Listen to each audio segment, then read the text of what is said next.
Good morning, St. Francis, and good morning, people of God. It is December the 7th, 2021, Tuesday, December the 7th, Tuesday of the second week of Advent, but also today, one of our Advent memorials, the memorial of St. Ambrose, Doctor of the Church. St. Ambrose is known as the one who brought Augustine into the church. Maybe he could have taken more time at doing that. But Ambrose was instrumental in Augustine's life. He was also instrumental in helping us to understand the meaning of the sacraments of initiation and what it means to come into the church, what it means to become a part of the member of the community of believers, a member of the community of believers.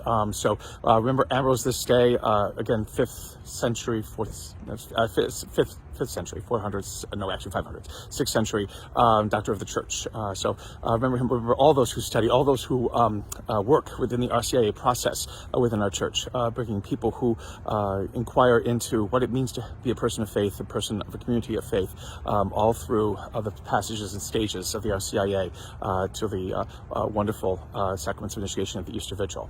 Coming to you from the Peace Pole here on this very cold, very December-like Tuesday. It is quite a different day than yesterday, but it's not going to last because it's going to be 75 or 80 or whatever it is on Sunday. So hopefully December will take root and remain just a little bit more, winter taking root and remain just a little bit more later on.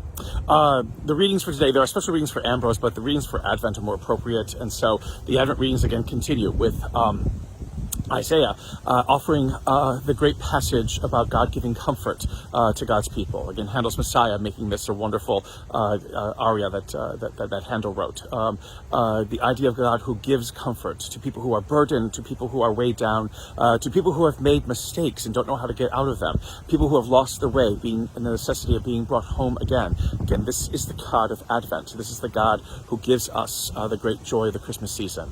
Not a God who comes in judgment, not a God who comes in retribution, not a God who comes to destroy, who comes to settle scores, but a God who offers comfort. And again, comfort that doesn't have to be merited or earned, comfort that doesn't have to be shown to be deserving. It is comfort that we need whether or not we acknowledge it.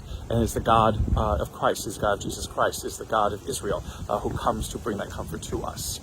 The reading from Luke again complements this about Jesus, asking, which is better, to have one lost sheep or to go out and find that lost sheep, and again to leave the others. And this is what Jesus does: to go out to find that lost sheep, to go out and find us who are lost, and to bring us back home again, without us having basically to say again and again how sorry we are, how bad we are, how terrible we are.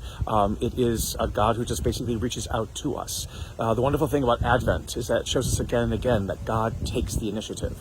God always takes the initiative. We don't have to do anything to make or force God to do something. We don't have to earn anything that God does. God takes the initiative and changes the course of human history, changes the course of our own human histories, changes the course of what we can mean and what we can be in this world.